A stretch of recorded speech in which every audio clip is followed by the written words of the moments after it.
Having a good-looking show car is not a sin in 2025, but the history of stance cars is not hidden in expo centers. It's found through the quiet middle fingers to the government in the hills of Nihonmatsu, the straits of the Autobahn, and the streets of Whittier Boulevard. Welcome to MartiniWorks, where we want you to build your car for you. And today, we're talking about the history of stance car culture. Stuff you may know, and then getting into the nitty-gritty, dirty side of things so that you can be educated on why people go through so much pain slamming their cars. Now, a lot of people have different ideas on where the stance car culture actually started. Some, they'll say Japan. And it does make sense on the surface. In Japan, one of the toughest things you can do with a modified car is get it cleared by the government, which is to drive on public roads. And this process is called shaken, and it's done every 2 or 3 years. Now, things like vehicle alignment and headlight projection inspection and a pit test to check the underside of your car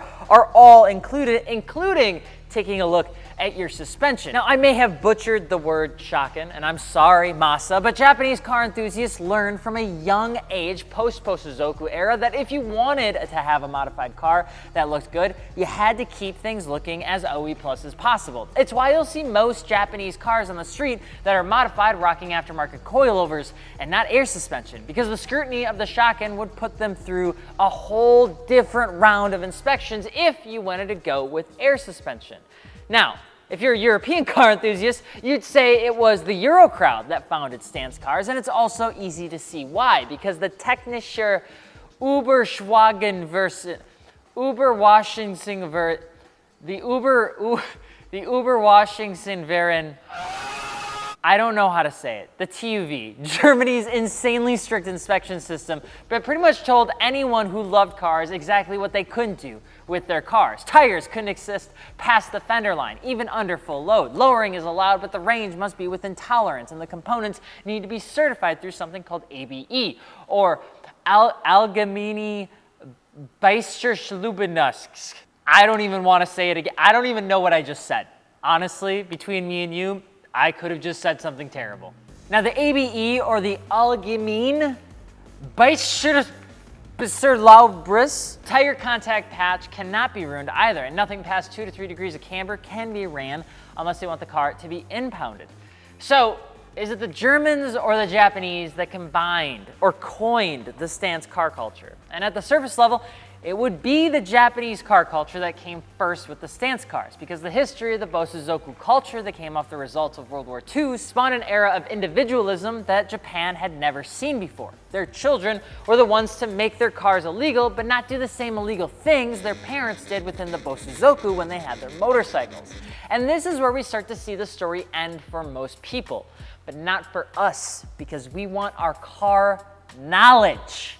Give me a book and some Lamborghinis, okay? You see, in America, we love doing things individually. It's what makes us who we are, right, wrong, or indifferent. We don't want to be told what to do. We don't like having collective opinions on just about anything. And I would argue that we actually do not have a unified opinion on just about anything. You could look up, the blue sky could be just looking at you, it's a beautiful day, and somebody would argue with you that it's not actually blue. But there is no greater culture for individualism than America, and I would still argue that that's still true to this day. As the global awareness of enthusiasts grew in America, though, it's easy to see that stance culture was here, but in a different way than Germany and Japan. And I would argue that it's even a little bit older than the Bosozoku started in the 50s. The Chicano car culture of California was representing an era of stance for almost 80 years now. And the lowrider culture was interesting because where generational Americans were buying hot rods like the Ford Model T, Mexican Americans were using their money and mechanical experience from World War II focused on modifying their cars to be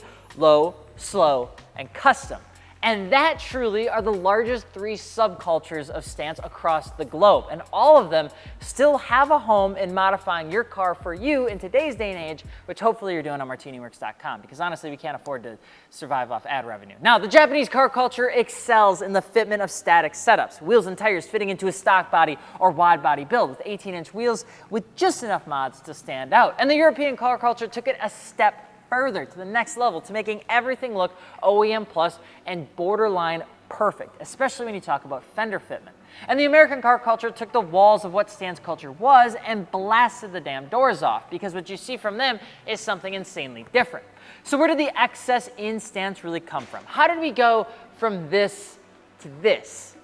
Well, the excessiveness again came from all three cultures, but in very different ways. Subcultures in Japan, through the umbrella term of Zokusha, gave us Kaido racers, gave us Shakotan, gave us Groshan. Super Silhouette is a runoff of a racing series that was popular in Japan, and so much more. In America, as lowriders began getting more pressed by the government, the introduction of hydraulic suspension to keep the car legal came up and was introduced. And as the European government got more firm on the poking of wheels, the Volkswagen and Audi car enthusiasts decided that camber technically did meet the regulations of wheels not poking when seen from the top of the car.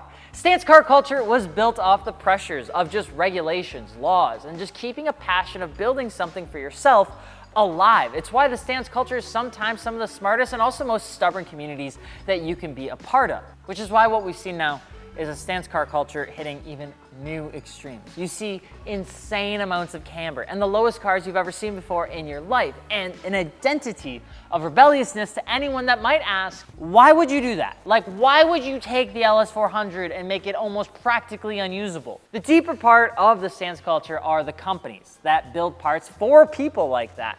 And they'll never say that they actually build parts for that community. A great example of that is with tires. For a properly good stance car, you need a tire that can stretch, for instance, right? Stretch comes from a tire's sidewall and how much flex it has to give to get seated onto a wheel that's wider than its original intention. And you never catch Nitto actively promoting the ability to stretch their tires. But the Nitto Neogen is one of the most popular tires on MartiniWorks for that specific reason. It stretches insanely well. Swift Springs offering a 50K spring is not meant for performance. It's meant for when you hit a bump that everything else, including your insides, move instead of the wheel hitting your fender. And a lot of larger manufacturers do the same. Creating parts for the stance scene without promoting it is what you get of like a if you know sort of thing. But the days of overtly excessive stance do seem to be dying a little bit. Over the last decade of helping folks mod their car, especially here now at MartiniWorks, I've seen more wheel and tire packages aim for more of like a track-oriented setup, even if they never plan to hit the track. The days of a 225/40 on a 10.5 wide seem to be fading. Even the most aggressive stance setups are still finding their way more towards an OE Plus build on a stance Reddit than what it kind of looked like a few years ago. So why? Well, domestically, regulations in California continue to get tougher. European regulations are pushing owners to smaller cars with more electrification. More electrification means that just everywhere besides Japan, it's getting more difficult to actually build a stance car. So just like the days of Stance Nation with Audis and Volkswagens and the days of just the old school crispy edits that I miss so very much, you and I might be seeing another transition of what the term stance truly means right now. And this is coming from a guy that had a B784 with a Stance Nation sticker on the side that said form over function. Take that as you will. So is it a good thing?